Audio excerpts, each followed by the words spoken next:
Okay, City Manager, are there any additions or deletions to the agenda? No, Mr. Mayor.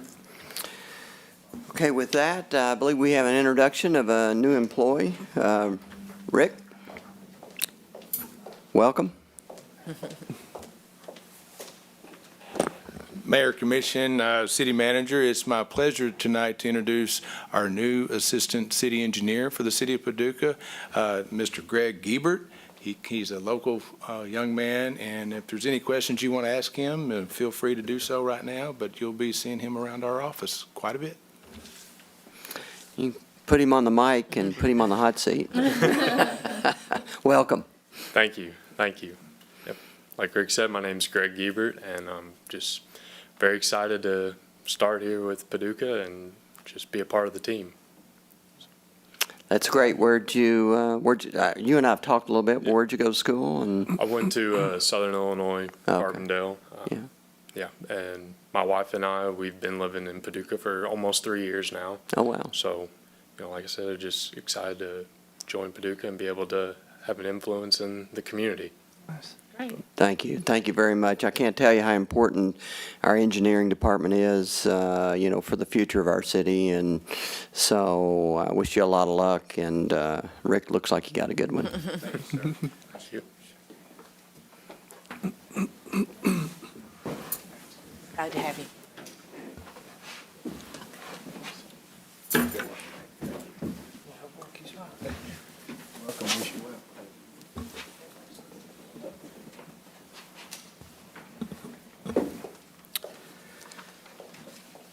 Okay, before we get started, I just make a few remarks, which sometimes I like to do.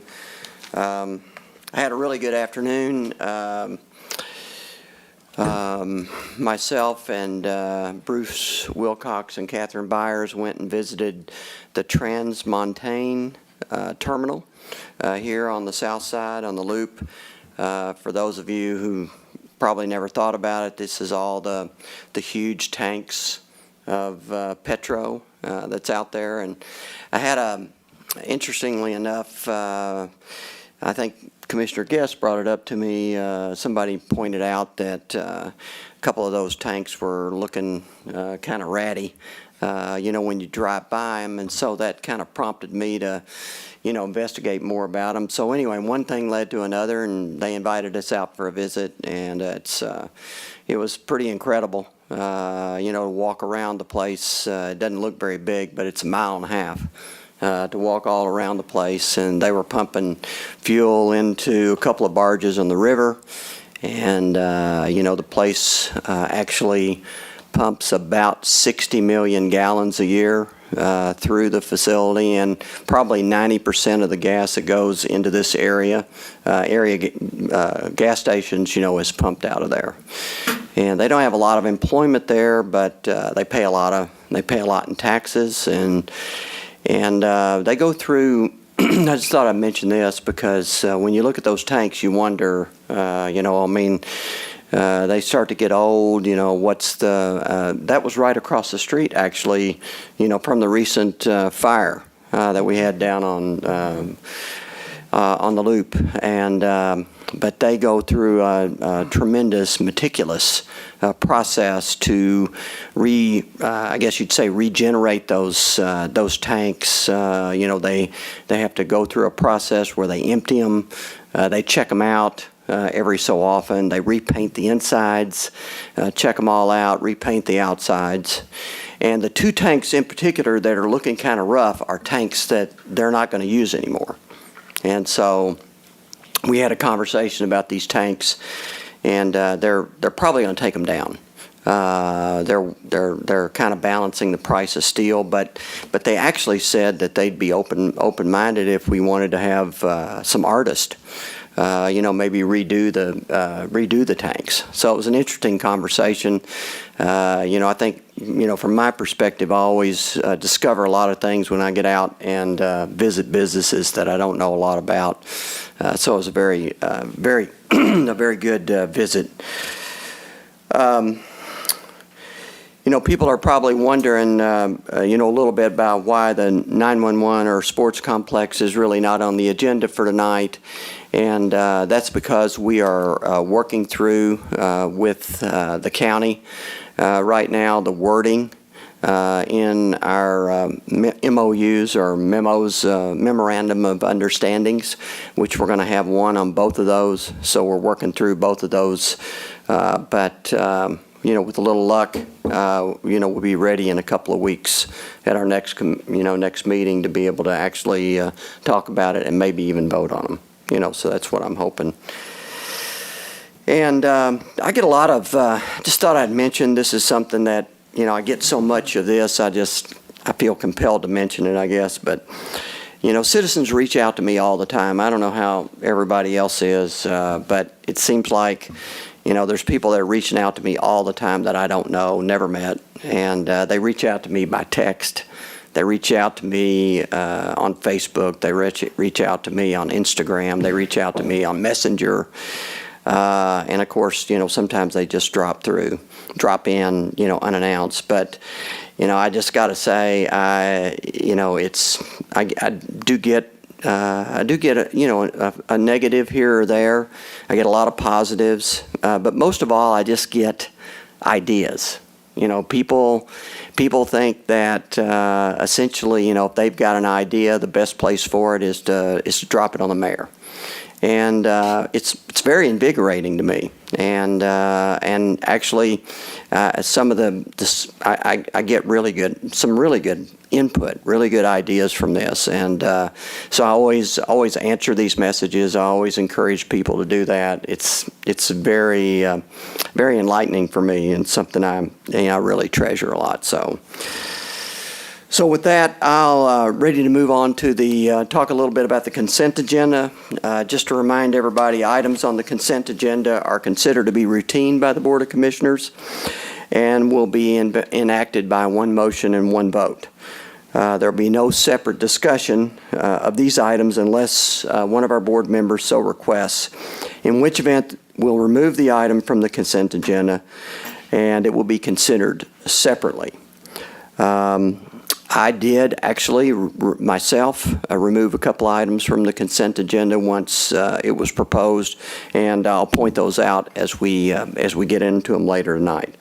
But I'll ask the city clerk to read the items recommended for approval. Just want to make sure any commissioner would like any item removed for a separate discussion. Okay. All right, city clerk. Approve minutes for the June 22nd, 24th, and 25th, 2021 Paducah Board of Commissioners meetings. Receive and file documents. Reappointment of Chris Dye and Jonathan Perkins to the Tree Advisory Board. Said term shall expire July 26, 2025. Personnel actions. A municipal order authorizing the purchase of a security camera network and video management system for use by Barkley Regional Airport from Dahlman Systems, Inc. in the amount of $70,114.71. And authorizing the mayor to execute all documents related to same. A municipal order approving the execution of a grant application to obtain a 2021 Edward Byrne Memorial Justice Accountability Grant through the U.S. Department of Justice in the amount of $12,325 to be used by the Paducah Police Department for the purchase of a radar trailer message board. A municipal order approving a fleet maintenance motorized equipment and emergency apparatus service agreement with Paducah McCracken County Joint Sewer Agency to provide fleet maintenance services at hourly rates. A municipal order approving a fleet maintenance motorized equipment and emergency apparatus service agreement with Kevel City Fire Department to provide fleet maintenance services at hourly rates and authorizing the mayor to execute the same. A municipal order approving a fleet maintenance motorized equipment and emergency apparatus service agreement with Kevel Rural Fire Department to provide fleet maintenance services at hourly rates and authorizing the mayor to execute same. A municipal order accepting the bid of Airmark Uniform Service for uniform services for the Public Works Department, Engineering Department, and Parks Department, and authorizing the mayor to execute a contract for same. A municipal order authorizing the mayor to execute a declaration of trust and trust participation agreement with the Kentucky League of Cities Insurance Services for the Workers' Compensation Trust. A municipal order authorizing the mayor to execute a declaration of trust and trust participation agreement with the Kentucky League of Cities Insurance Services for General Insurance Trust. So move. Second. Call roll. Commissioner Galt, Aye. Commissioner Guess, Aye. Commissioner Henderson, Aye. Commissioner Wilson, Aye. Mayor Bray. Aye. Okay, so now we move to municipal orders, and there's a couple of these two municipal orders are the two that I asked to be removed from the consent agenda, just so we could talk about them briefly. So, City Clerk, could you read those first, and then maybe we'll talk about them. A proposed motion of the Board of Commissioners to adopt a municipal order entitled, "A Municipal Order Declaring the Real Property Located at 2011 Guthrie Avenue, Paducah, Kentucky to be surplus property, transferring the property to Habitat for Humanity for economic development purposes, and authorizing the mayor to execute the deed and all documents related to same." So moved. Second. You want to, You want to read the second one? Do we need to? We'll vote on this one before we move to Okay. the next one. Do you want to have Nick come up? Yeah, you want to go on one, Nick? I was kind of hoping that you could talk to both of them maybe at the same time, so.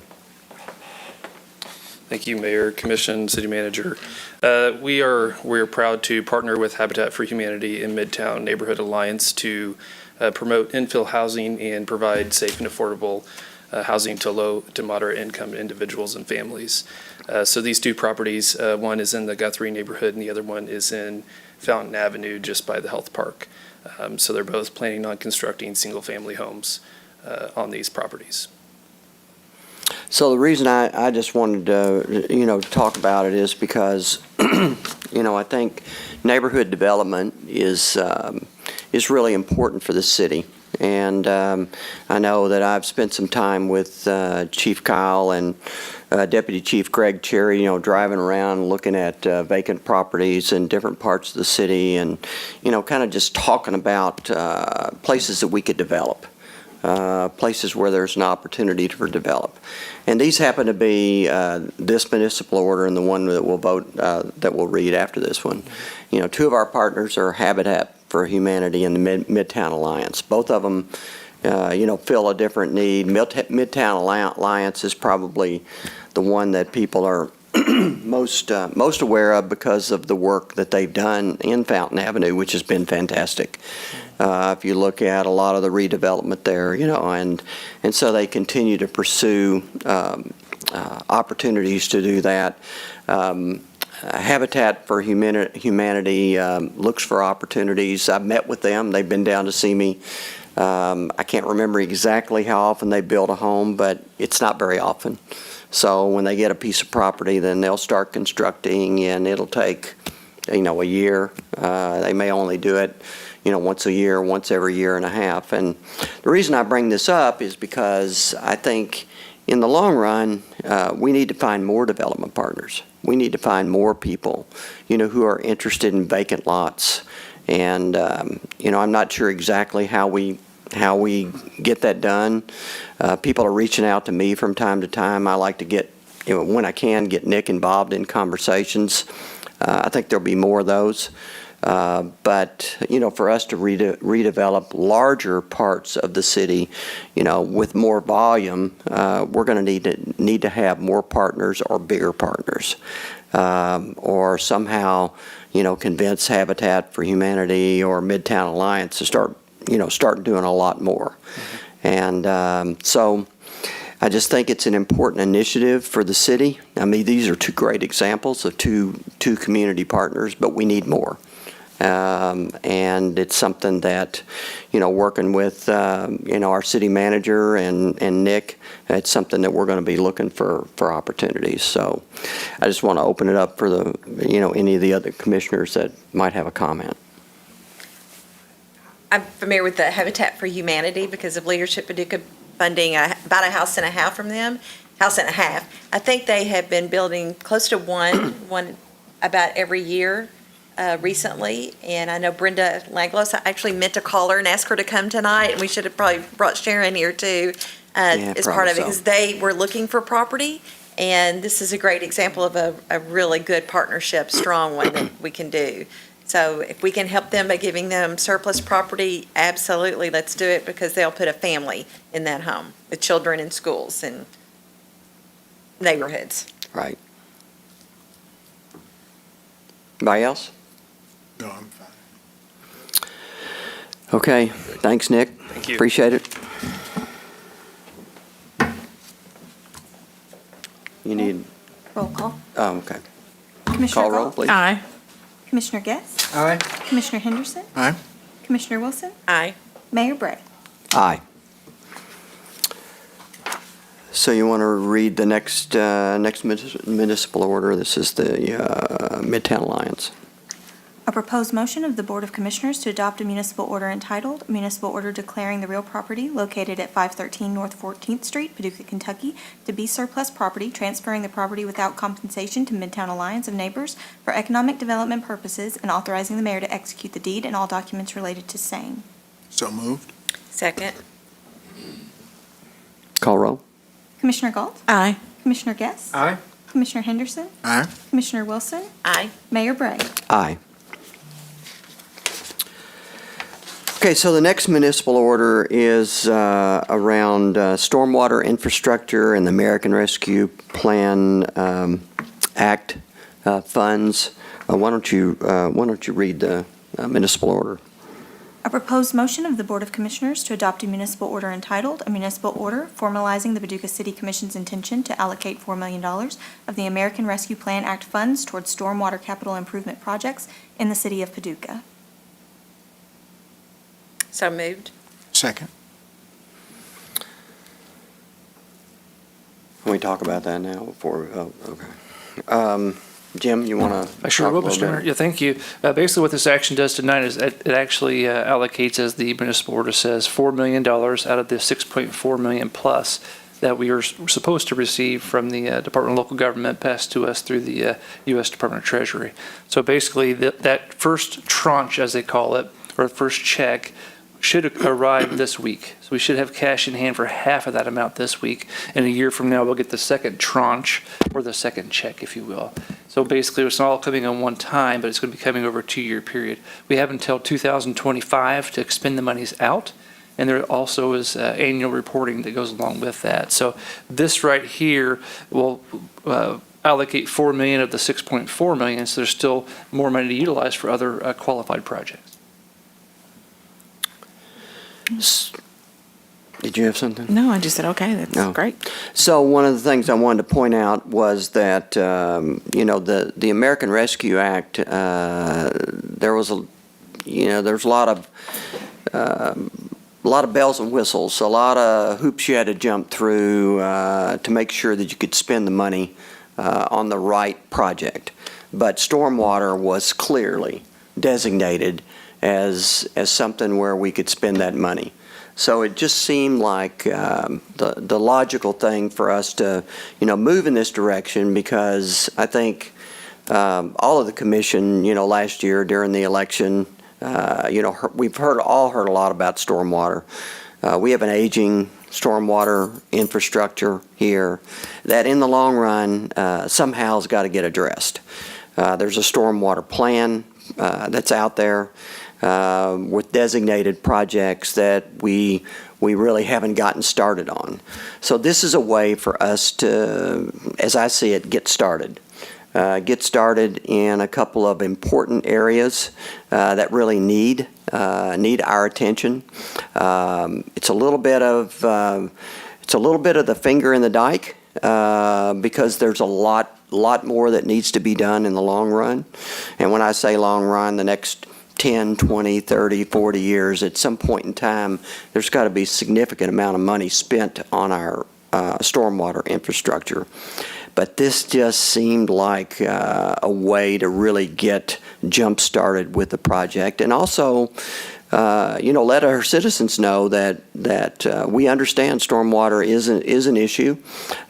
We hear about it a lot. We hear a lot more about it, of course, when it rains 4 inches in 3 hours, but which happens occasionally. But it's something that we wanted to get started on, and so I just wanted to make sure that if anybody had any comments, I have had the news media has asked me about this, both the Sun and WPSD, and I've tried to point them to go out. I believe the stormwater plans I don't know if it's on our website, but you can go out there and read about what the recommendations are for our stormwater plan, and sort of what these projects, really start with.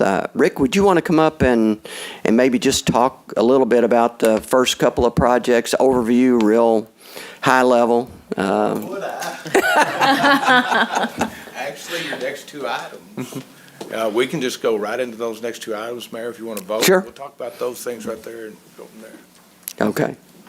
Any other comments? Yeah. Well, I wanted you to expand on how the 4 million is going to be spent, so that's what Okay. you're going to do All right. later. You recall, a few weeks ago, I think we were still with all the glass and stuff up here. We had John Lyons here. Yeah. And we actually went through 4 projects, and, you asked us to, kind of think about some projects that we could That's do to come out of the gate for some monies that if we were to get some.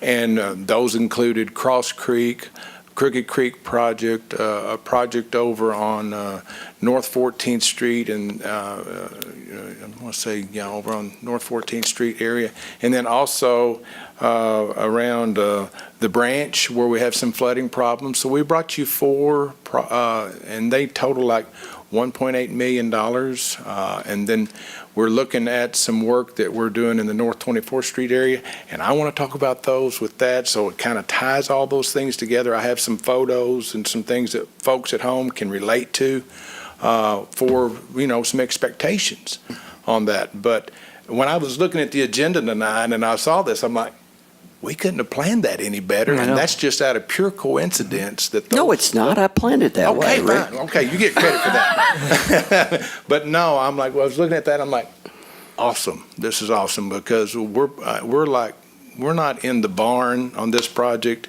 waiting for the race.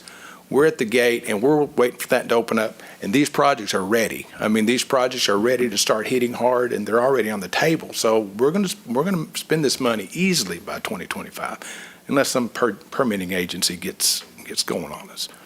So, yeah, I hope you can see I'm excited about this, but yes, and I'm glad, Mayor, for your comments with regard to, this is a bigger problem. We have an elephant, and we're going to start eating it one bite at a time. So that's just. Does that answer your question, Ray? No, I was just going to make mention that we are going to vote tonight on several stormwater issues. And so I guess my thought was, once we get moving with these projects, will these projects be some things that that citizens will be able to immediately experience the impact of those projects? Yes, sir. Yes, sir. Now, what I want to make sure that everybody understands, we're going to reduce the frequency of people's homes flooding in the areas where we're doing this. Okay, But I do not want anybody to walk away from the meeting saying, I'll never flood again because they did this project.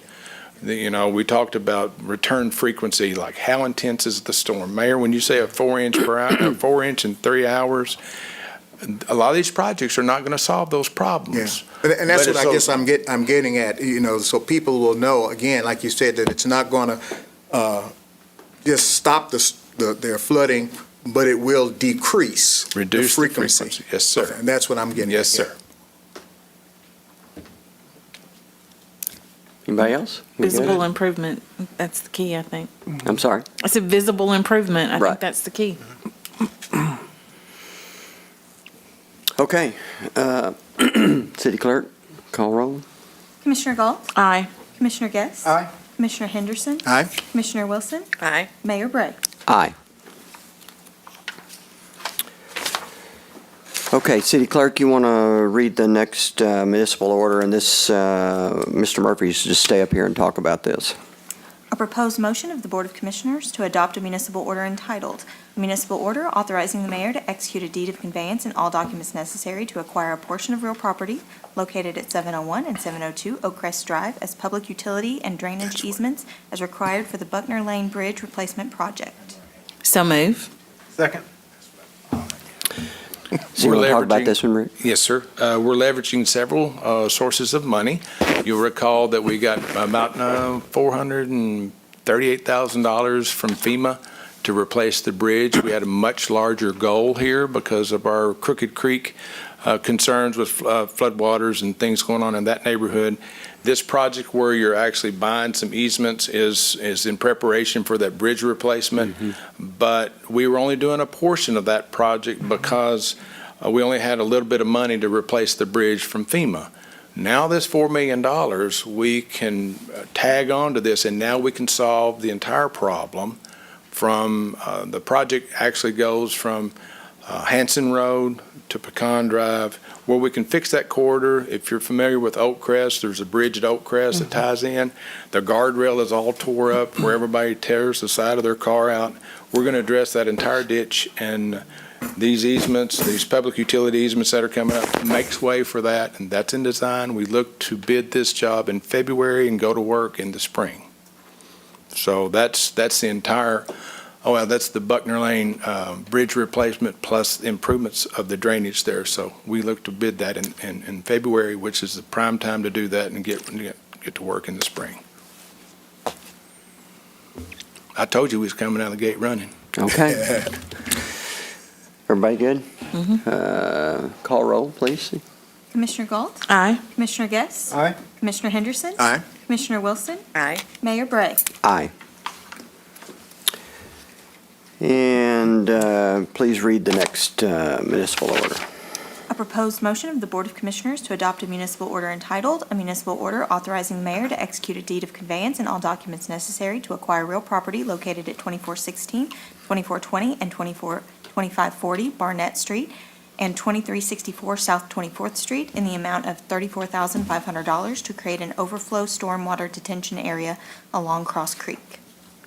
So moved. Second. Lindsay, go ahead, Mayor, I'm sorry. No, you go ahead. Lindsay, you got, okay. I've asked our city clerk to provide us a photo here. The property that we're talking about is highlighted there, and all the properties that we're speaking of. Will my mouse work there or not on that, Lindsay? I don't think so. The lower portion of that shaded area we already purchased several months ago. We purchased that entire area, that lower portion of the shaded area for $8,000, and we've had that. The entire area is going to be about 4 acres. The intent is to make a overflow ponding area that when Cross Creek in this situation, when it starts loading up, and we have that problem at Jackson Street where the water comes over the road right there. Strand talked about upland storage. We're going to buy this property for $34,500. We're going to dig it down such that when the creek is experiencing a high load, it will be able to offload some of that flow into a detention pond. It will stay there temporarily. It will totally drain. It will be like a lawn. It'll be like a field you can play in on that when it's not being used for an overflow structure. So again, and then we also have a project, the 24th Street Corridor project and the 25th Street Corridor project that's going on. It's on the drawing boards right now. This is going to get folded into that in a complete design, and then we'll be putting all that in place, looking to maybe bid that in the spring as well. So we're going to be busy next summer. So Okay. I wanted to bring this so folks viewing from home could see the area. It's just property that's not been used at all, and it's in the floodplain, but it can serve us a benefit for us. Great. So we're taking advantage of that. Okay. It's good use of land and money, so. We're going to convert it to something that we're going to use, and the city flood wall department will be the one to take care of mowing and taking care of this. And the one in the corner, we probably will get that as well. That little notch, we expect to get that as well because that property's not being well maintained, and maybe they would like to offload it. Okay. Questions or thoughts? Okay. City Clerk, would you call roll? Commissioner Galt, Aye. Commissioner Guess, Aye. Commissioner Henderson, Aye. Commissioner Wilson, Aye. Mayor Bray. Aye. Thank you, Rick. Good luck. Get going. Start spending some of the money.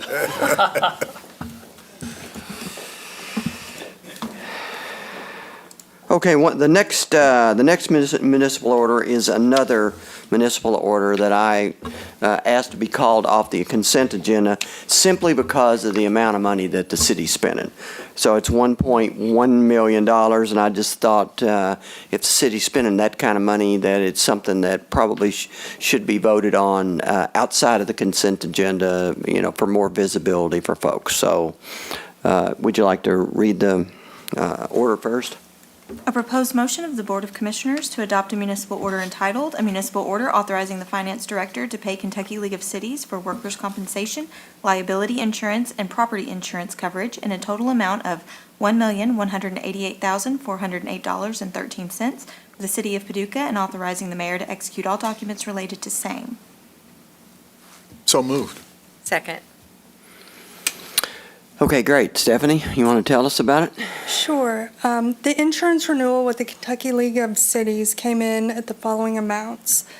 Property and equipment coverage is just over $110,000, which is an 8.2% decrease. Our liability coverage, which includes auto in that number, is $606,000, which is a 4.5% increase. Our work comp coverage is at a $471,000, which is a 10% decrease over last fiscal year. So the total amount is overall a 3% increase from the previous fiscal year. The coverage provided by KLC insures over $95 million in property value, 197 vehicles, and over 300 employees. We were with the League of Cities previously, We right? were, yes. Okay. We were one of the original 13 founders of Kentucky League of Cities. The city of Paducah was. Right. Yeah, I think it's very interesting, those decreases and increases, Why did workers' comp go down? Mostly was due to we had a large claim fall off from 3 years ago. Okay. So our mod rate has dropped fairly significantly, but we do have a reserve set on another claim fairly high, so we expect to see that go back up next year. Until Braden works his magic. That's right, and we have a risk manager, so maybe there won't be a. So is an Braden increase. here so we can put some pressure on him? He's not, no. The pressure is on, though. Yeah. Any additional perspective from you, Jim? No, I think the Kentucky League of Cities, they provide wonderful insurance. They really do. They're top notch. They have great customer service. They're very responsive. And, as Stephanie said, we've been a member for several years. And the good thing about the Kentucky League of Cities, they work with you. If you have issues with your premium renewals, they'll work with you on those. Last year, we were able to negotiate terms down on the workers' comp, knowing that we were going to hire a risk manager. But then we had to freeze it because of COVID. But they didn't come back and zap us. We explained to them what happened, followed through with our promise, hired the risk manager, and we're hoping for the years to come we'll be able to get that mod factor down so we can keep those workers' compensation claims down. Great. Any other questions? We good? Good. Okay. Would you call roll, please? Commissioner Galt, Aye. Commissioner Guess, Aye. Commissioner Henderson, Aye. Commissioner Wilson, Aye. Mayor Bray. Aye.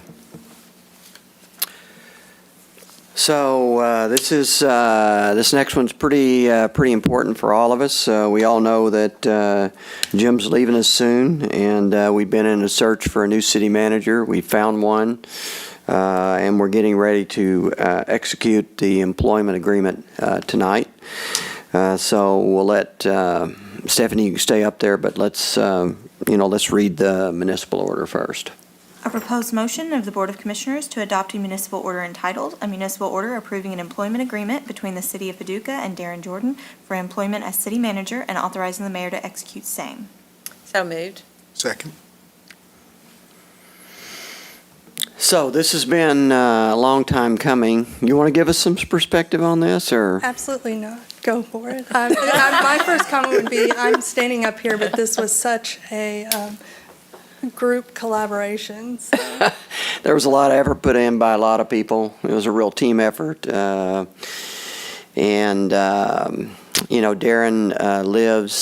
has been living in Paris, Kentucky, and he's coming to a larger city, Paducah, but he's a Western Kentucky boy. He was born and raised in Henderson, spent a lot of time in Madisonville, and then went to Paris. So this is almost a little bit of a homecoming for him. A lot of people in the community have interfaced with him. I know Commissioner Galt's interfaced with him in the past in some of his previous roles, and we're just excited. We're just excited to have him, and this commission is going to do everything in our power to help make him successful. Absolutely. Mr. Mayor, I'm sorry, go ahead. No, I just said absolutely. Yeah. No, I was just going to say that I'm obviously excited about the selection, and I think a lot of hard work did indeed go into this selection. One of the things that happened this year that has never happened to my understanding, and that is that we had a panel. We had a diversity panel, and I think that panel worked very well in helping us do what we needed to do. And I'm hoping that in the days ahead that we can put that same panel, or put a panel together. It may not be the same three people, but I think it'll be good for us, particularly when we talk about leadership team people. I think that would be another panel that will be important to do exactly what they did for Mr. Jordan and for our city manager. Well, I find that to be a very interesting comment. One of the commission's 12 priorities is diversity and inclusion, and we've got a diversity advisory panel out there in the community that's just getting legs under it, and we're looking for ways to make a difference in diversity and inclusion, and so that's an idea that That'd be a great way to do it. I like the idea, and Yeah. so we can talk about that. I know we have some diversity training coming in the fall, maybe. We just set the dates, September 29th, 30th, and October 1st. Okay, so we're starting to make some progress. So I appreciate those comments. Anybody else? Okay. Will the commission be allowed to be a part of the diversity training? Absolutely. We'll have enough sessions. that Since we can set the spread it rules, out. we can make that decision right now. You were encouraged. Yeah, okay. We cannot require you, but we encourage you. Strongly encouraged, yeah, that'd be good. I can guarantee I'll be there. Yes, so, absolutely. Okay, City Clerk, would you please call roll? Commissioner Galt? Aye. Commissioner Guest? Aye. Commissioner Henderson? Aye. Commissioner Wilson? Aye. Mayor Bray? Aye. So the next item is part and parcel to that. One of the things that I said earlier was that this commission was dedicated to making sure that the new city manager was going to be successful. And with our current city manager, Jim Arndt, leaving, his contract ending on July 31st, there was really no overlap. So, my experiences with leadership transitions are such that you don't need a lot of overlap. You have a new leader coming in, new manager coming in. They're going to have their own thoughts on how they want to lead, and you really don't want to get in their way too much. But at the same time, I think it's important to have some transition and some context from the current city manager to help make the new city manager as successful as possible. To provide perspective, Jim's been here for 3 years. He's, been working with lots of different departments, lots of different projects. The new city manager might not have exactly the same view as Jim on any project or any situation, but getting Jim's context, I think, is important to give the new city manager some benefit and some, we'll call it runway, to accelerate. So in so doing that, we've negotiated a contract with Jim, for some hours of work in the month of August. So with that, would you like to read the municipal order and then we can talk about it? A proposed motion of the Board of Commissioners to adopt a municipal order entitled, "A Municipal Order Authorizing and Approving an Agreement Between the City of Paducah and ARNT Municipal Support for Executive-Level Management Consulting Services in an amount of $7,844 plus actual out-of-pocket expenses, and authorizing the mayor to execute the agreement." So move. Second. Okay, so I know there's been some discussion about this, and, you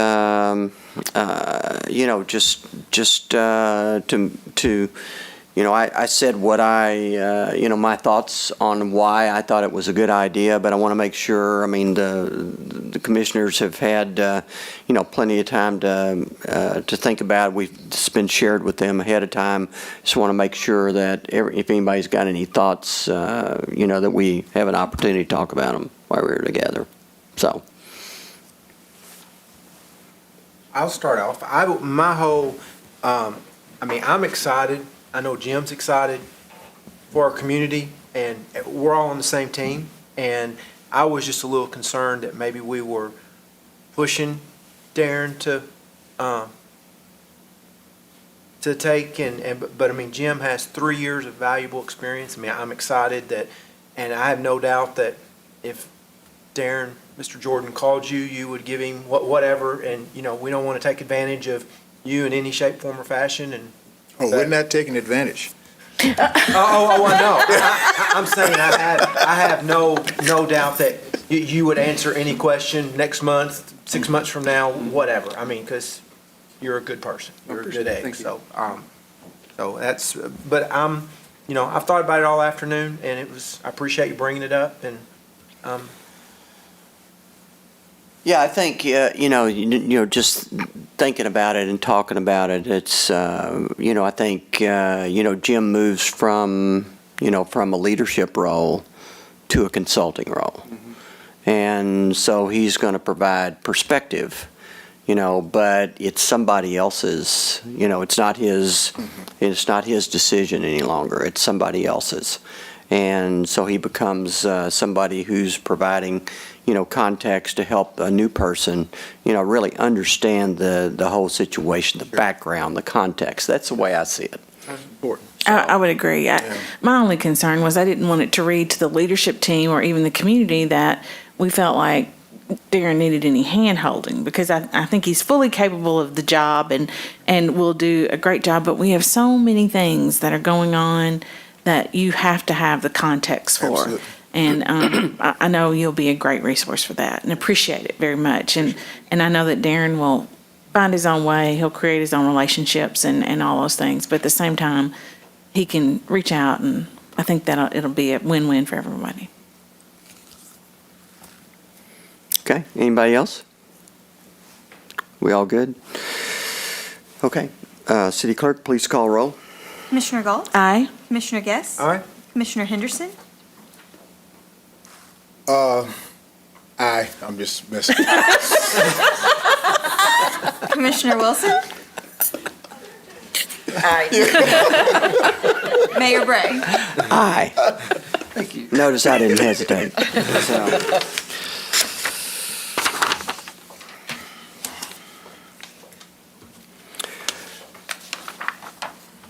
Okay, from here, we go to the first reading of ordinances. And City Clerk, I'll let you read this one, please. A proposed motion of the Board of Commissioners to introduce an ordinance entitled, an ordinance amending Chapter 78 of the Code of Ordinances of the City of Paducah. This ordinance is summarized as follows. This ordinance amends Section 78-31 of the Code of Ordinances of the City of Paducah to include Juneteenth as a designated holiday for city employees effective January 1st, 2022. So moved. Second. Michelle, would you like to tell us about this? Great. Well, good evening, Board of Commissioners, City Manager. The city organization is being very intentional around diversity, equity, and minority inclusion efforts. The Commission has made minority inclusion a priority. We have a diverse community. It's important these values are reflected in our organization. So Juneteenth, which occurs annually on June 19th, commemorates the end of slavery in the United States, and it was designated as a legal public holiday by the federal government last month. So we are recommending to make this a paid holiday for city employees, And this ordinance amendment designates Juneteenth as a holiday for city employees effective calendar year 2022.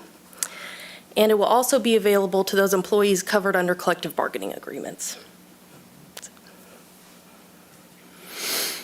Okay. Discussion, thoughts? I've got two thoughts. I'm excited that our city manager and that you all have not kicked this can, but you've gotten right on top of things. But then the other part of that, what I think I want to try to say to our community is that, one, I don't want Juneteenth to be in anybody's mind a cure-all. We've done some things, so now everybody ought to be happy. I don't want that. Yeah. And number two, I don't want our community to take this as an African-American holiday. It is an American holiday. And I think that we need to look at it from that perspective. By the same token, we have 8th of August that's coming up, which is pretty much the same thing. And we don't want to look at that as an African-American holiday either. It is a holiday for the city of Paducah, because that's when the city of Paducah got the news that slavery had ended. So while I commend the efforts, I'm excited that the commission is about to vote on this, I do want to caution us as we move forward. Great, thank you. Very nice. I think your point's well taken, and I don't think anybody would argue that there's lots of work to be done. We still have lots of work to be done, but this is part of our journey, and we're headed in the right direction. And, Absolutely. And I'm proud to have the opportunity to vote on it. So with that, we're actually not going to vote on it tonight. Just the first reading. City Clerk, would you read the second ordinance, please? A proposed motion of the Board of Commissioners to introduce an ordinance entitled, an ordinance authorizing and directing the mayor to execute change order number 1 with Pace Contracting LLC to increase the contract by $121,733.29 for the Pump Station 2 Rehabilitation Project. This ordinance is summarized as follows. On August 25th, 2020, the city approved Ordinance 2020-8-8652, authorizing a professional services contract with Pace Contracting LLC for construction contract in the amount of $4,500,000 for Pump Station Number 2 Rehabilitation Project. Change order number 1 to the contract with Pace Contracting LLC is now required due to missing components, damaged materials, fabrication of motor number 5 adjustment nut, and emergency repair of the 48-inch discharge pipe. This ordinance approves change order number 1 for an increase in the amount of $121,733.29, adjusting the total construction project from $4,500,000 to $4,621,733.29. So moved. Second. So this is one of those dang change orders that I hate. Let me, I guess, expand on this a little bit, Mayor, Commission. As you recall, we had to terminate our initial contract with the first contractor on Pump Station 2.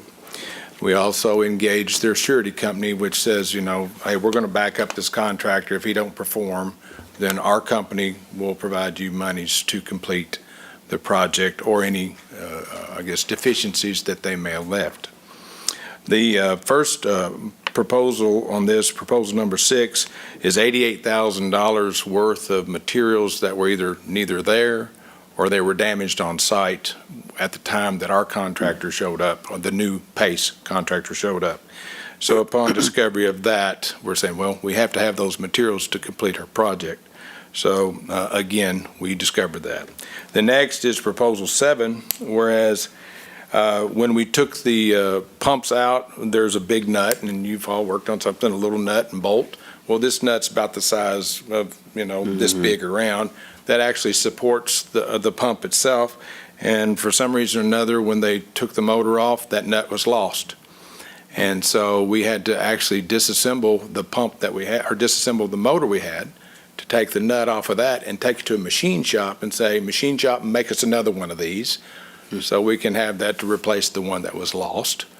So that is a $10,000 nut to get those parts replaced. And then finally, some photos I want to show you that this project it's about 80 years old. And the pipes that actually leave the pump station, and I'm going to use some words here in a minute so everybody can relate. The picture on the far left, if you look at it, and I'm going to point to this picture here, this is a 4-foot diameter pipe, and this is actually a 4-foot hole that developed in the bottom of the pipe during our last high water.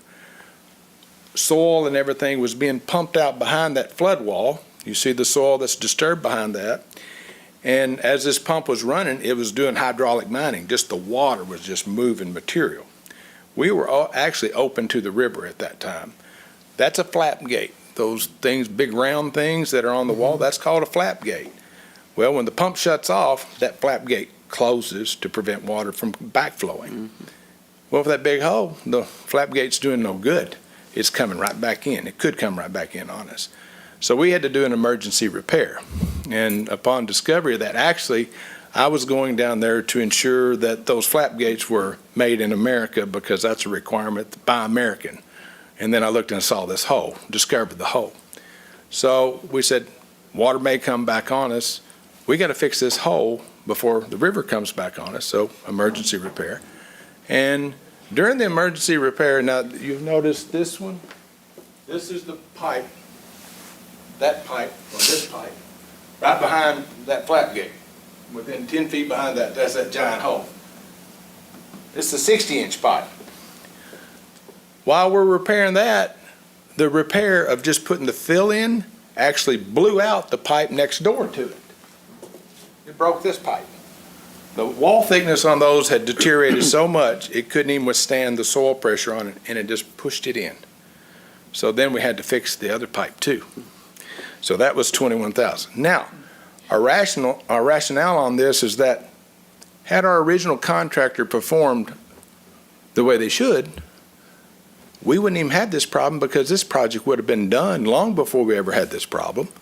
So we're pushing this $121,000 back on the surety. We shouldn't have this problem. So this change order that you're seeing won't cost or shouldn't cost the city 1 red cent. Good news. So Very good news. That's where you start. Right. Your comments. Lead off with that next time. Well, I'm sorry. No, that was a really good selling job. Yeah. I mean, I liked it. You built up to the anticipation. Okay, I'm sorry. That was real. No. No, that was good. So, but you're going to get to see this picture again and some of the things coming on, so we'll continue with our next point of business. So, City Clerk, would you read the next municipal order, please? A proposed motion of the Board of Commissioners to introduce an ordinance entitled, an ordinance authorizing the mayor to execute a professional services agreement with Jim Smith Contracting, LLC, in the amount of $577,763.16 for the flood wall seal closures project. This ordinance is summarized as follows. This ordinance authorizes the mayor to execute the professional services agreement with Jim Smith Contracting, LLC, on behalf of the City of Paducah to provide professional services for the flood wall seal closure project in an amount of $577,763.16. So moved. Second. Okay, Rick?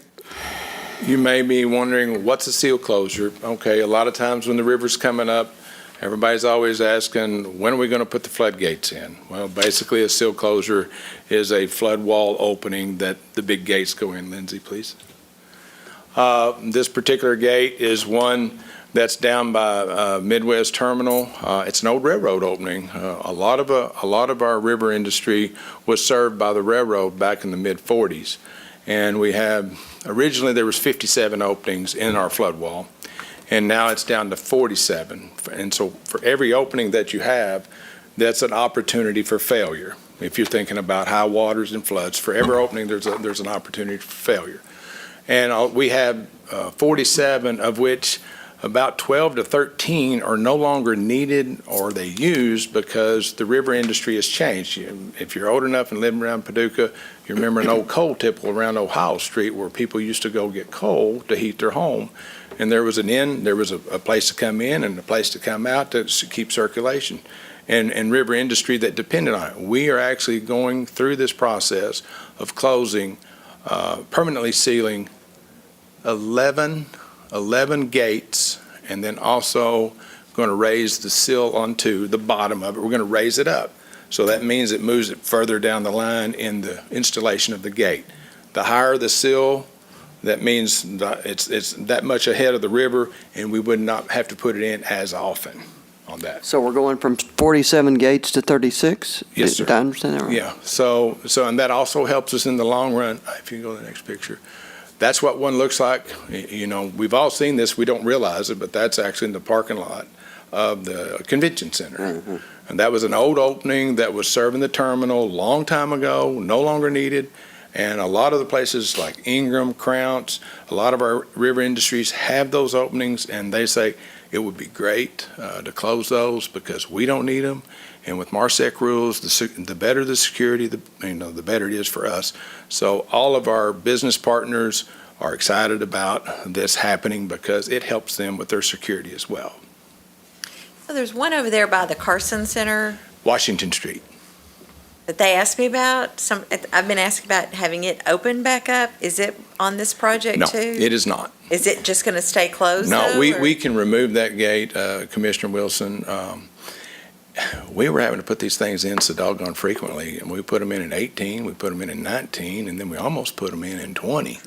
And it's several $100,000 for this effort. So with the river coming in as often, as frequently as it did, we opted to leave it there because it wasn't serving a business. But yes, ma'am, we can take it out.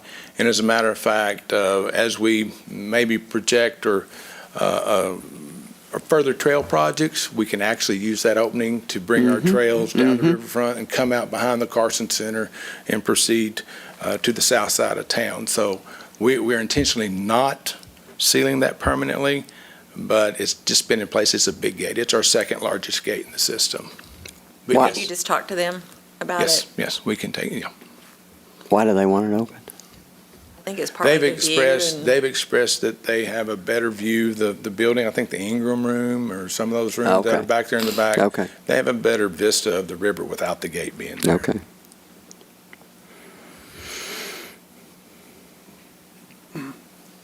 Okay, great. Would you read the next municipal order, please? Proposed motion of the Board of Commissioners to introduce an ordinance entitled, an ordinance authorizing the mayor to execute a professional services agreement with Jim Smith Contracting LLC in the amount of $2,152,000 for the floodwall flapgate project. This ordinance is summarized as follows. This ordinance authorizes the mayor to execute a professional services agreement with Jim Smith Contracting LLC on behalf of the city for services related to the floodwall flapgate replacement project in an amount of $2,152,000. So moved. Second. So this 2.1 million, is that part of that 3.9 from the, or the 2.9? Okay. Okay. Go ahead, Rick. Yes, Mayor, this is actually part of our match, as is the seal closures, the previous item on the agenda. Both of these count as the City of Paducah's in-kind match projects to match the federal government's money on the overall rehabilitation of the flood wall. We have a 65-35 relationship there, and the work that we'll be doing counts toward our 35% match on this, on our in-kind. Again, flap gates, water flap gates. Well, the two in the middle, the old rusty-looking ones, they're 75, 80 years old, and they've actually been patched a few times where they're supposed to be convex, which means rounded out like your old TV that you had when we were little, okay? And actually, the 60 inches collapsed. It's pressed in, which means it's not really functioning well and could fail. The two on the right, the ones that look like they got a waffle iron behind them, those are brand new ones, okay? They've been installed with the Pump Station 2 project. That's part of that expense. We have 57 of these separate and apart from pump stations. All pump stations have these. These flap gates get replaced with the pump station repair, but independent pipes that are in the system that are just draining a farm field, from the farm field to the river, every one of them have a flap gate on them, and they vary in size from 10 inches up to 72 inches. So we have about 57 of those to replace, and that's all part of the in-kind. And this is our first line of defense. When the river comes up, the flap gates, as need be, are the first things to close. If they don't function, that means the river gets to keep coming in. Flap gate's pretty simple, works by gravity, but it has to work.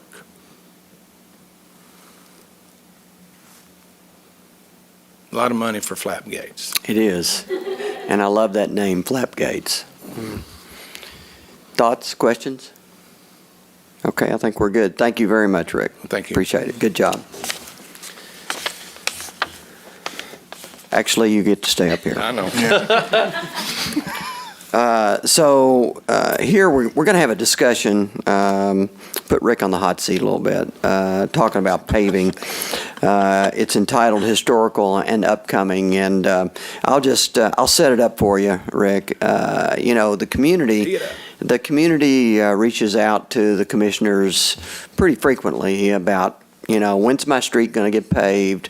When's the last time my street got paved? When did I last get sidewalks? And, and it's a legitimate question, from our citizens. And so I think one of the things we've been pushing for is a little bit more visibility to where we've been, where we've come from. And so I'm going to turn it over to you, but I really appreciate you putting this together and giving us this visibility. Okay, thank you, Mayor. A lot of times it's difficult to keep up with where you've been and where you're going, especially with so much activity that we have in the right-of-way. I know that each and every one of us drive to work every day and we see utility work, whether the gas company is doing work, water company, a JSA, and we're actually trying to make the best use of our dollars because we're actually trying to coordinate with them, saying, what does your capital improvement plan show you doing in the next few years? So we don't go out and pave a street, and then you all come in with a capital improvement plan and dig it up. And then we have to spend those dollars twice. Mm-hmm. Either we spend it to initiate it, and then they spend it to restore it. That comes back out of their utility fees to go restore it. So we try not to double spend. So a lot of times we're doing that. Now, the first map that you are looking at is representative of the streets that we have either restored or paved or provided new sidewalks, curbs, gutters. It could be an array of things over the last 5 years. 5 years. Over the last 5 years. And this, I believe, is on our internet site, and you can look. I don't know, Lindsay, can you pull up in the upper left-hand corner there? Yeah, that's a legend. Okay. The legend that by color, it indicates, what year it was paved and how much money we spent in that year. And you can look at it and see, we did some area in north side, south side, east side, west side. We did work all over. And then the amount of money that we spent. Now, I don't want anybody to misinterpret any of the information there. You'll see some years that won 2018 or 18. We spent $1.7 million. Mm-hmm. Well, our budget in 18 was not $1.7 million. It was less than that. But that's a calendar year. Okay, so we spent some out of one fiscal year and some out of another fiscal year. And when you add those two numbers together, it's greater than your budget, but the two fiscal years, you can see where in a calendar year you could spend more. Okay. So that, if you were to look at that, that gives you an indication of that. Now, Lindsay, if you want to move back more in the, in the area, because I think the viewing home public see the same thing we do. You can see different areas of town color-coded that goes with the year and where we did it. And you see that we tried to spread it out across the community every year. Every color is spread throughout the community every year. And sometimes you'll see an entire subdivision paved, and sometimes you'll see one or two streets in a subdivision that's paved. The one that I noticed particularly is this one here. This is Morgan Cornell subdivision. It's Cornell, Alabama, Georgia, Mississippi, Virginia, 29th Street, and Cherry Street. All of that stuff was redone in the year 2000, where we actually went in and put curbs and gutters in, and it lasted 20 years. It was all the same age, and it all deteriorated at the same rate. So I don't believe, what year was it that we did that? that was 2019 when we restored all of that. Is 20 years about what you can expect? 20 years is excellent. We normally may get 12 to 15, 20 years is excellent. So it's safe to say that every street in the city will get repaved at least every 20 years? Is that a, By rule of thumb, yes, but there's actually streets, Mayor, that I've been have here lasted longer? I've been here for 25 years, and 19th Street I've not paved in my entire employment here, because I can tell based on the little chicken stripes down the road. And I'm not going, but that street, for some reason, has held up well. Now, as interesting. far as the color, it may not be black, it might be bleached white or gray, but as far as its structure, it's great in places. And there are a few that I've noticed, but there are some that are just absolutely deplorable that we haven't paved, because maybe they don't have as much traffic on it as another street. Like, I think we've done Broadway about 3 times in 25 years, but it's Broadway and Jefferson. But they get a lot of traffic, as opposed to a street that maybe there's 4 or 5 homes on, and it's just serving those 4 or 5 homes. And then with our budgets, when we start looking at budgets, our budget is about $1.4 million a year to cover streets and sidewalks. And when you compare what the price of materials were in '96 when I came to work here, I could get streets milled for $16 a ton. I could buy pavement for $28 a ton. Street milling now is $46 a ton. Mm-hmm. Asphalt might be $80. Mm-hmm. It's tripled. Mm-hmm. Prices for materials and labor have tripled. So now we have to be more strategic about what streets we pave, those that serve the public the most in general, and then try to isolate those and pave those. So that gives explanations why some streets are, I know it, they're terrible, but we have to get the most bang for our buck when we can. So Bridge Street, okay, we got to move to the next one. So let's look at, these are the last 5 years. Now what I'm projecting up here is our anticipation over the next 2 years.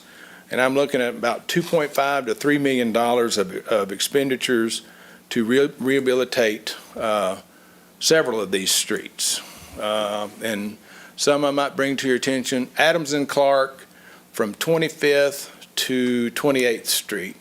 Now, those are the 2 streets that leave Paducah Tillman High School and go straight out to 28th Street. Mm-hmm.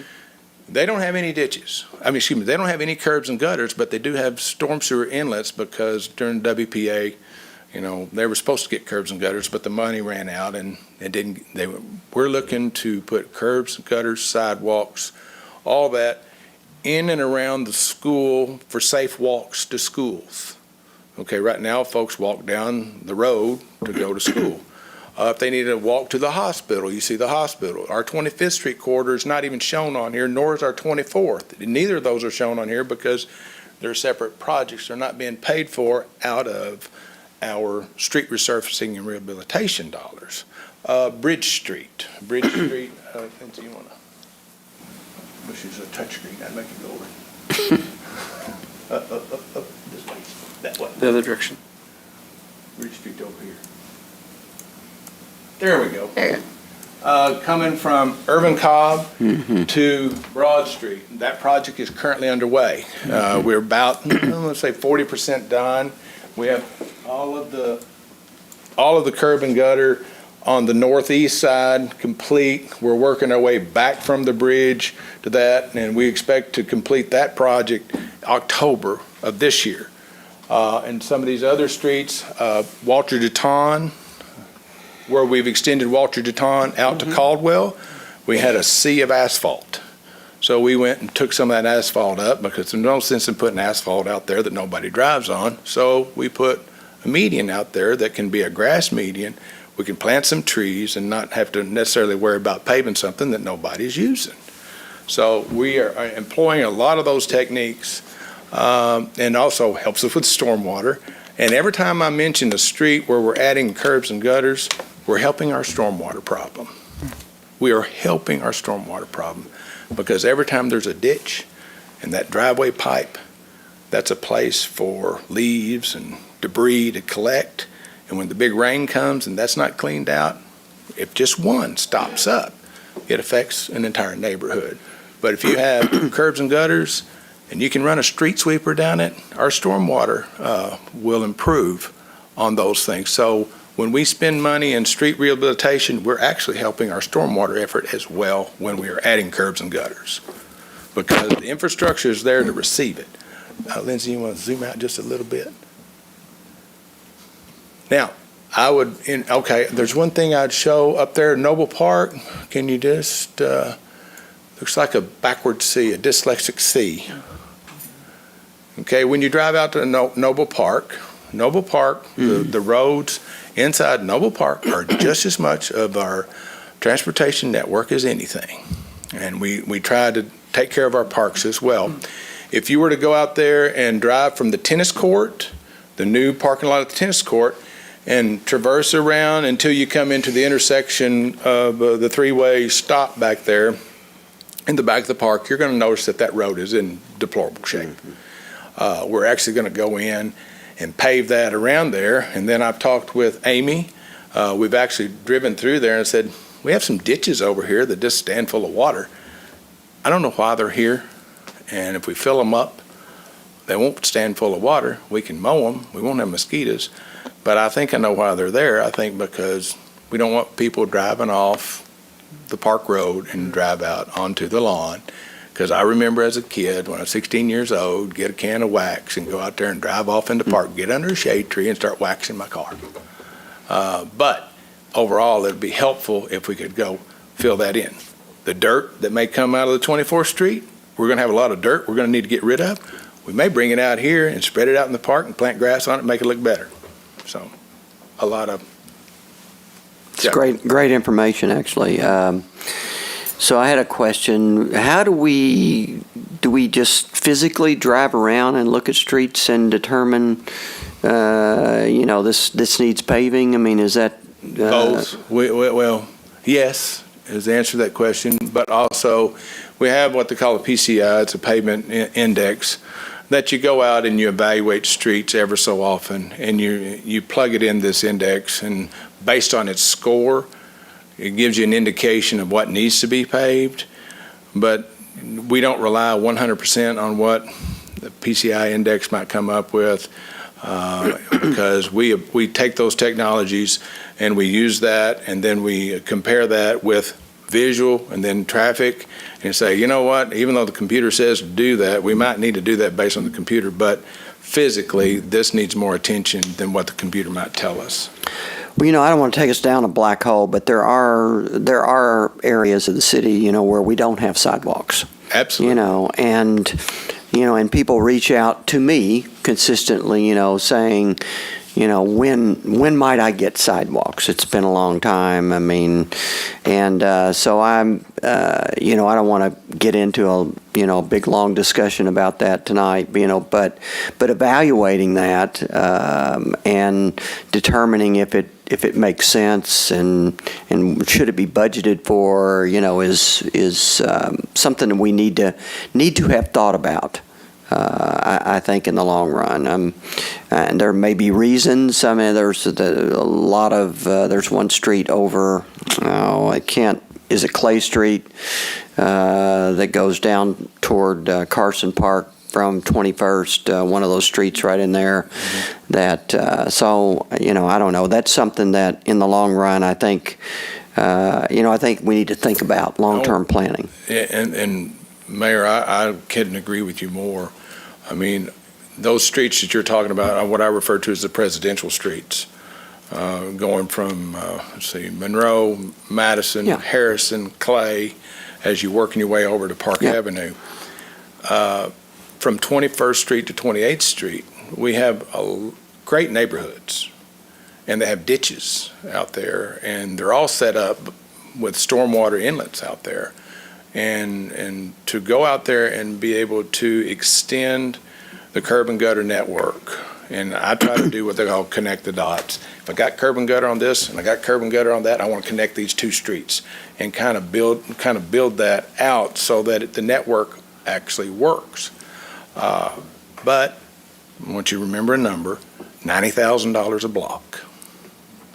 About $90,000 a block to take it from its current condition and put it in the condition you want it with curbs, gutter, sidewalk, and make those connections. $1.4 million, do the math. Yeah, I Make it understand. easy. It's only 15 blocks.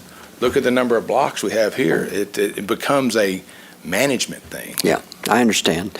I just think it's something that we have to keep our eye on, in the long run and think about, it's all amount of, it's how much money do we have? What are our priorities? What is the latest priority, but it is something that would be a great improvement, for that neighborhood, and. And I want to do those things. I actually want to do those things, but when you mention sidewalk, $15 million is our sidewalk number. I did see on there Brooks Stadium Drive Yes, ma'am. that improvements would be made on there. So I know you fixed some potholes on it recently. Yeah. It was in pretty bad shape, so that will hold it over until the paving. Actually, we're trying to tie these things together. Brooks Stadium Drive ties into 25th Street, which is going to really make that neighborhood be appreciative and also help, all things considered. I think it's a lot of good information, and I think I may have asked this question before, but is there a place, what you just said, is it anywhere on our website that it is in layman's terms? Because I think people understand that their street is not going to be paved this year because it is probably not traveled as much. And I think people begin to understand that. Right now, I think, as the mayor alluded to earlier, that some people feel slighted, because you just paved this and my street over here hadn't been paved in years, but understanding that your street hadn't been paved in a while because your street has not traveled as much as Broadway or as Watertown or as Jefferson. So how do we help citizens know what you've said in a way that they can say, oh, okay, I get it? The only way that, Commissioner Henderson, that we can do that is just rely totally on the PCI index and say is that, and again, we've got to use layman's terms. So how do we communicate what the PCI is yielding so that folks can understand it easily? And then also there's a manpower issue. You have 243 miles of surface streets. And to have that data up to date, and that changes yearly, and keep up with it, it becomes a human resources problem to maintain it to a level that you can bank on it. We try not to do that because of things that change. I'm not trying to say that we don't want to do that. I'm just saying we don't have the staff to maintain that level of data. So what we'd like to try to do is project what we can do and show what we've done in the past and try to show a distribution of things for that. And it's kind of like snow plowing. When we have snow, when you going to plow my street? Well, we got to get our primary streets plowed first before we can get to you. And if it keeps snowing, we're not going to get to you for a little while. So it's hard. But we would love to provide infinite information. It's just difficult.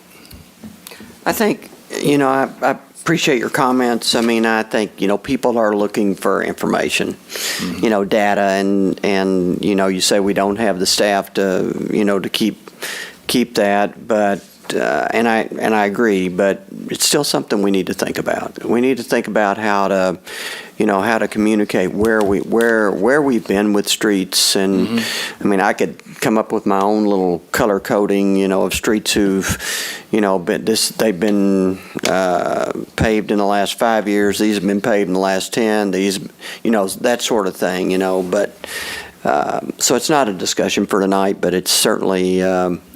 Something that we'd like to achieve in the future. Yes, sir. So, great discussion, and thank you so much. Okay, thank you. Rick. Okay, we're getting toward the end here. Comments from our city manager. Thank you, Mr. Mayor. Just to let the audience know and those viewing public at home, we have the Southside Rise and Shine this weekend, this Sunday at Elemental, beginning at 1 o'clock for a celebration. So if you can, please come out and join us. Yeah, we're getting toward, sort of toward the end. Just a couple more. A couple more of the South Side project. We made a lot of progress. We get through with that and the real work begins. I've eaten a lot of ice cream. Yeah. Every Sunday. Well, I haven't been there every Sunday, but Comments from, I've eaten a lot of ice cream. we've eaten a lot of ice cream. so I want to give our commissioners any opportunity to make comments. I'm good. Everybody good? Okay, we don't have anybody signed up for comments in the audience. Okay. Then I would entertain a motion to adjourn. So moved. Second? Commissioner Galt, Aye. Commissioner Guess, Aye. Commissioner Henderson, Aye.